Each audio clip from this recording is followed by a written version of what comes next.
Bung Jajat, bagaimana tadi Anda melihat respon positif dari tokoh-tokoh lintas agama terkait dengan pertemuan mereka dengan Raja Salman kemarin? Saya kira 3 orang itu memang mewakili perasaan kita semua. Ya. Saya sekurang-kurangnya juga merasakan hal yang sama, dan saya kira Indonesia, Mbak Ayu, punya historis, punya sejarah ya untuk menjadi pelopor Islam yang damai. Anda lihat, Islam masuk ke Indonesia tidak lewat peperangan, tidak lewat pedang, tapi lewat jalan perdagangan, syiar, diplomasi, dan seterusnya. Anda bisa bayangkan Jawa yang dulu bukan Islam, atau Indonesia lah secara umum, Islam bisa sekarang sampai 85 atau 90% tanpa menimbulkan gejolak yang berarti. Ya. Itu artinya apa? Artinya sejarah yang tidak bisa dinafikan. Ya, kalau di Jawa ada Wali Songo itu yang punya peran besar dengan kesenian, menjadi salah satu media untuk mensiarkan Islam. Nah, saya kira sekarang kemudian momentum yang sesungguhnya menemukan kembali apa sesungguhnya Indonesia. Oke, kita akan lihat dulu ini Bung Jajat terkait dengan hasil-hasil pertemuan dan kemarin apa yang menjadi agenda pertemuan Raja Salman dan juga tokoh-tokoh lintas agama. Kita akan lihat bersama ini dulu pemirsa, agenda Raja Salman dan tokoh lintas agama kemarin apa saja. Ya, ini adalah pertemuan Raja Salman dan juga tokoh-tokoh lintas agama yang berlangsung tertutup di lantai 2 Hotel Raffles Jakarta Selatan, berbicara tentang apresiasi dan juga perlunya sering dilakukan pertemuan antar lintas agama, dan Raja Salman memuji kehidupan beragama di Indonesia yang hidup berdampingan. Selanjutnya kita lihat lagi. Dan poin penting lainnya ini 28 tokoh lintas agama yang hadir, 9 agama Islam, 4 agama Kristen Protestan, 4 agama Kristen Katolik, 4 agama Buddha, 4 agama Hindu, dan 3 agama Konghucu. Ini adalah tokoh-tokoh yang hadir kemarin bertemu dengan Raja Salman. Dan selanjutnya, pertemuan juga dihadiri Menko PMK Puan Maharani, Mensesnek Pratikno, Setkap Pramono Anung, Menlu Retno Marsudi, dan juga Menak Lukman Hakim Saifuddin.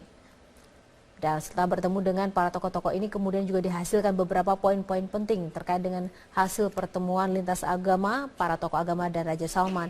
Hasil pertemuannya adalah ini mengedepankan toleransi dan keseimbangan antar agama, pencegahan terorisme dan radikalisme, penolakan terhadap aksi intervensi kedaulatan negara, dan peningkatan kerjasama bilateral. Ini adalah poin-poin yang kemarin kemudian dihasilkan dari pertemuan kemarin. Dan untuk kemudian mengkonfirmasi lebih lanjut lagi terkait pertemuan yang diselenggarakan oleh tokoh lintas agama dan Raja Salman, kita akan langsung menghubungi salah satu tokoh yang kemarin juga ikut hadir di dalam pertemuan tersebut. Kita langsung ada Profesor Azra, tokoh Islam yang kemudian kemarin sudah bertemu Raja Salman. Profesor Ashumadi Azra, selamat pagi. Assalamualaikum Profesor.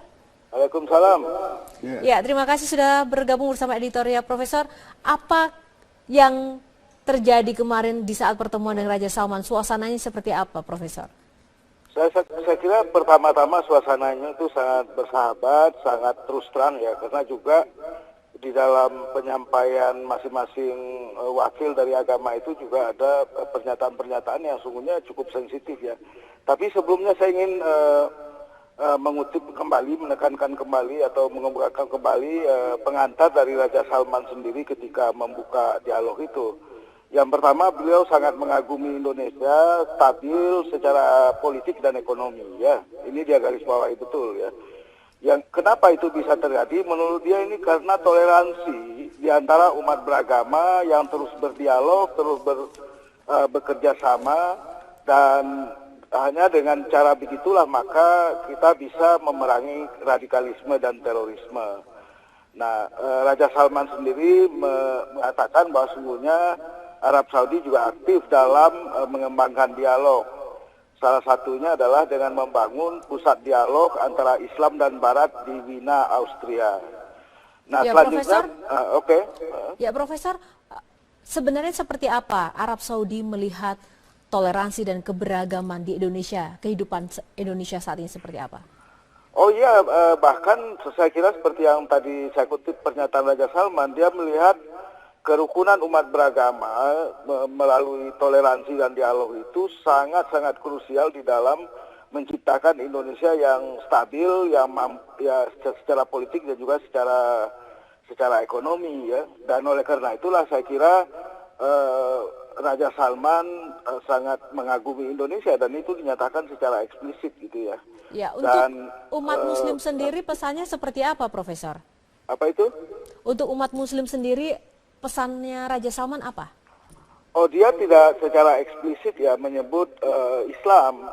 Saya kira itu pernyataan itu secara umum, secara keseluruhan umat beragama yang memang sangat beragam di Indonesia dibandingkan dengan Arab Saudi yang relatif homogen ya, Islam yang sangat mayoritas di Arab Saudi. Sementara ya Raja Salman sendiri melihat bahwa ada representasi dari 6 agama ya yang ada di Indonesia ini. Jadi ya. Sedikit saja Prof, singkat saja. Profesor sendiri memaknai kunjungan Raja Salman ini terkait dengan hubungan kehidupan toleransi di Indonesia seperti apa? Keuntungan atau nilai-nilai yang bisa kita petik dalam kehidupan yang saat ini? Oh iya, penting sekali karena saya ketika saya diberi kesempatan bicara, saya bilang kerjasama antara Arab Saudi dan Indonesia ini sangat penting sebagai dua dari negara berpenduduk mayoritas Muslim yang sekarang ini stabil ya. Dan oleh karena itu kedua negara ini harus mengambil peran terdepan untuk melakukan mediasi upaya-upaya perdamaian di Timur Tengah dan di tempat-tempat lain. Dan untuk itu saya juga meminta kepada Raja Salman supaya pusat dialog antar agamanya yang ada di Wina itu juga dikembangkan untuk mencakup tokoh-tokoh agama yang ada di Indonesia dalam rangka memperkenalkan dan mengembangkan Islam wasatiyah, Islam jalan tengah, yang mudah-mudahan dengan Islam wasatiyah itu kita bisa mewujudkan Islam sebagai rahmatan lil alamin. Baik. Terima kasih Profesor Ashumardi Azra untuk waktu dan kesempatan tanggapan Anda di Editorial Media Indonesia. Selamat pagi. Assalamualaikum Profesor. Waalaikumsalam. Iya. Kemudian tadi sudah ada tokoh Islam, kita akan kemudian menghubungi tokoh Kristen. Sudah ada Bapak Pendeta Gomar Gultom. Selamat pagi Pak Pendeta. Selamat pagi Bu. Ya, selamat pagi Pak. Bagaimana Pak tanggapan Anda terkait dengan pertemuan tokoh lintas agama yang paling menarik yang dapat Anda lihat kemarin dalam pertemuan itu? Ya, yang saya lihat walaupun pertemuannya sangat protokoler, tapi kita melihat suasana batin yang mempertemukan antara agama dengan pimpinan negara Saudi Arabia ini dalam suasana kekeluargaan gitu. Dan ada semacam keterus-terangan dari berbagai tokoh agama yang berbicara. Ya, lalu Bapak Pendeta, bagaimana juga Anda melihat makna kunjungan Raja Salman ini bagi kehidupan antar umat beragama di Indonesia? Saya melihat ini akan membuka dialog yang lebih eksistensial ya, karena terus terang saja buat saya sendiri juga ada mitos-mitos yang terpecahkan kemarin. Misalnya apa yang paling utama?